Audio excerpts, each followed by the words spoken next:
मी अपयशी का झालो? वृषभ रास. नमस्कार, मी ॲस्ट्रोगुरू डॉक्टर ज्योती जोशी आजच्या भागात आपल्या सर्वांचं स्वागत करते. एका अत्यंत महत्त्वपूर्ण विषयावरील मालिका आपण चालवित आहोत. तो विषय म्हणजे मी अपयशी का झालो. खरं तर हा प्रश्न अगदी सर्वांनाच पडत असतो आणि त्याचं उत्तर शोधण्याचा देखील सर्वजण प्रयत्न करीत असतात. यावरून या विषयाचं गांभीर्य तुमच्या लक्षात आलं असेल. या विषयाचं आपण राशीनुसार शास्त्रोक्त पद्धतीने विश्लेषण करण्याचा प्रयत्न करीत आहोत. त्यानुसार या भागात आपण वृषभ राशीच्या अपयशाची कारणं समजून घेणार आहोत. तसंच मी अपयशी का झालो या प्रश्नाचं उत्तर शोधत असताना यशस्वी होण्यासाठी काय करावं लागेल या प्रश्नाचं उत्तरही आपसूक मिळतं, जे तुम्हाला मिळणार आहे. म्हणून आजच्या भागाला शेवटपर्यंत बघायला विसरू नका.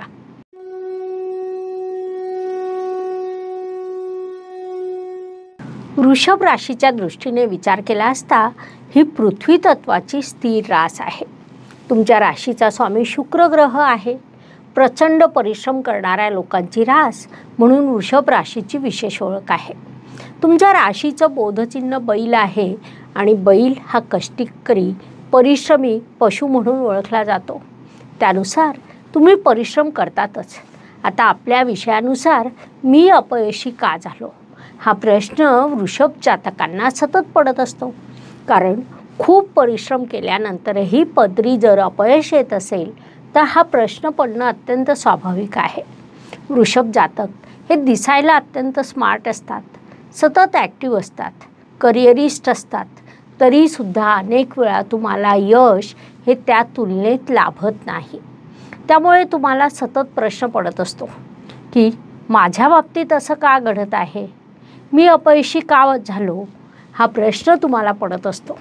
खरं सांगायचं तर वृषभ राशीच्या पत्रिकेचा जेव्हा आपण अभ्यास करतो तेव्हा राशी स्वामी शुक्र अत्यंत महत्त्वाचा ठरतो. प्रत्येक गोष्ट आनंदाने घेणं, सौख्याने घेणं हा तुमचा स्थायी भाव आहे. तुमच्या कुटुंबाचा स्वामी म्हणजेच बुध ग्रह होय.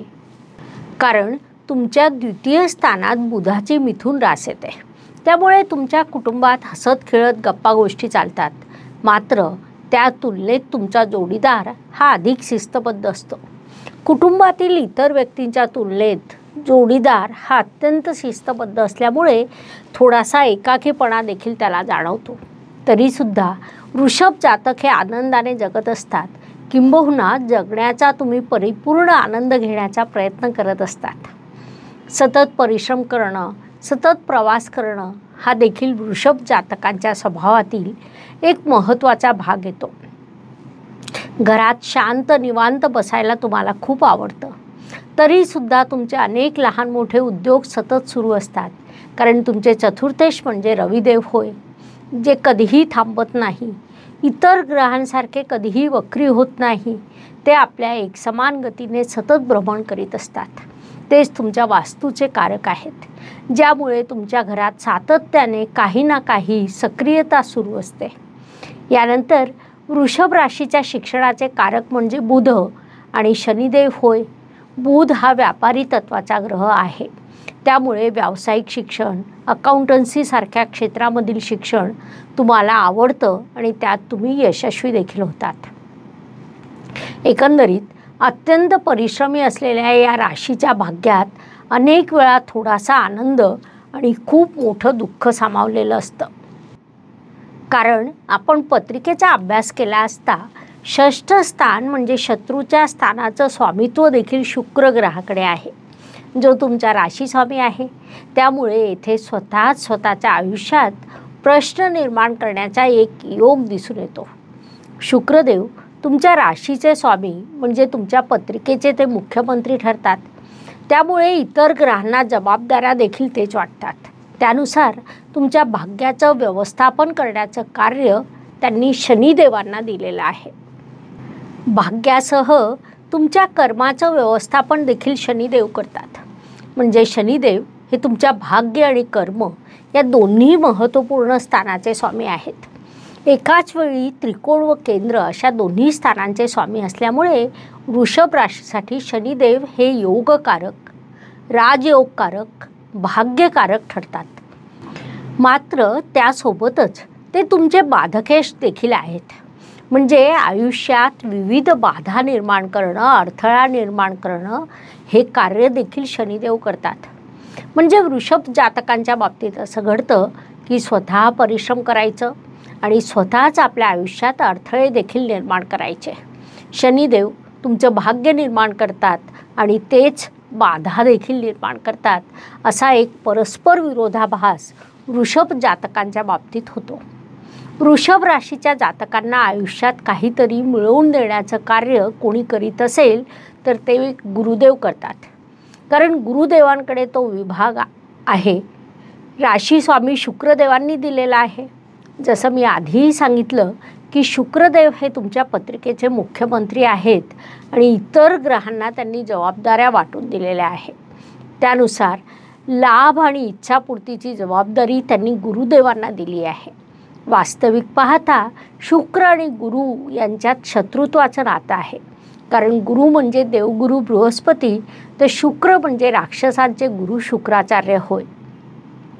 आता आपल्याला माहीतच आहे की शुक्र म्हणजे प्रत्येक गोष्टीचा सुखाचा आनंद घेणं, तर गुरु म्हणजे अध्यात्म किंवा मोक्ष होय.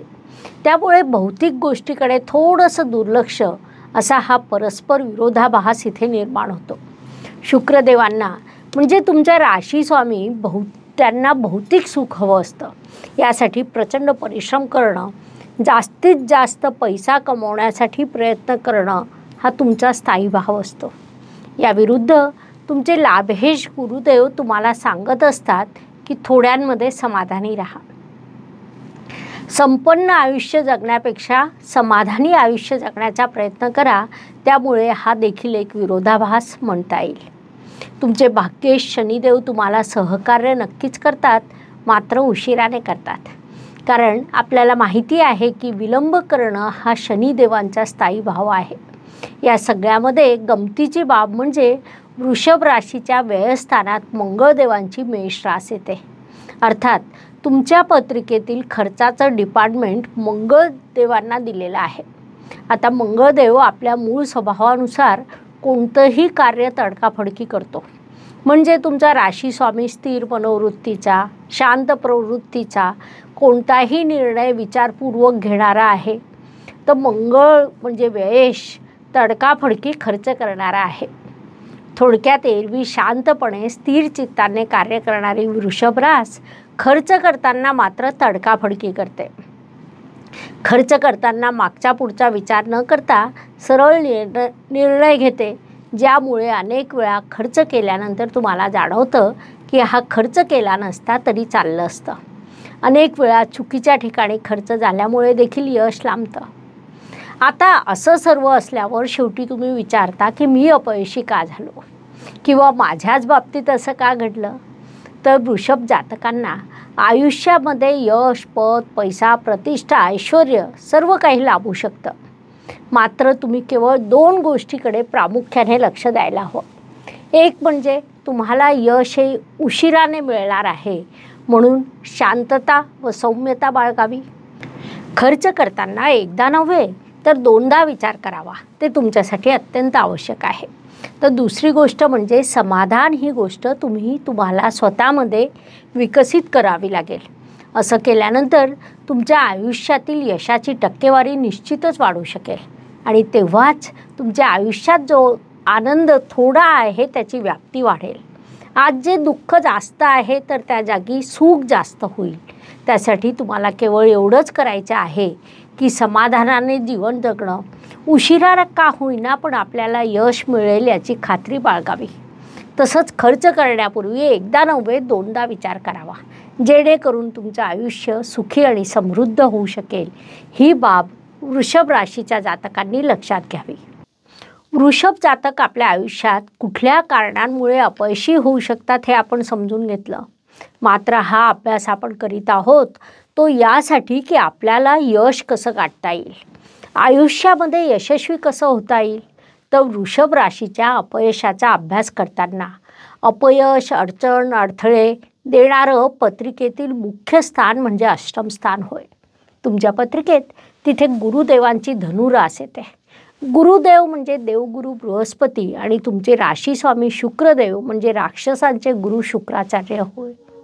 मी मागेही सांगितलं की शुक्राचार्याकडे एक गोष्ट अधिक आहे, ती म्हणजे संजीवनी विद्या होय, जी देवगुरु बृहस्पतींकडे देखील नाही. म्हणून वृषभ हे अत्यंत वाईट परिस्थितीतून पुन्हा मार्ग काढून उभे राहतात, ठाम पावलं टाकत यशाकडे वाटचाल करतात. वृषभ जातकांचं सगळ्यात महत्त्वाचं वैशिष्ट्य म्हणजे पैशातून पैसा कमवणं होय. ही बाब त्यांना खूप चांगल्या प्रकारे माहीत असते. आपल्याकडे एक सामान्य म्हण आहे, कुछ पाने के लिए कुछ खोना पड़ता है. मात्र माझ्या मते ती चुकीची आहे. कारण कुछ पाने के लिए कुछ खोना नहीं, कुछ करना पड़ता है. ते करण्याचं सामर्थ्य वृषभ जातकांमध्ये आहे. वृषभ राशीचं बोधचिन्ह बैल आहे, त्यामुळे कितीही विपरीत परिस्थितीत कार्यरत राहून यश गाठण्याचं सामर्थ्य तुमच्यात आहे आणि त्यातून तुम्ही यशस्वी होऊ शकता.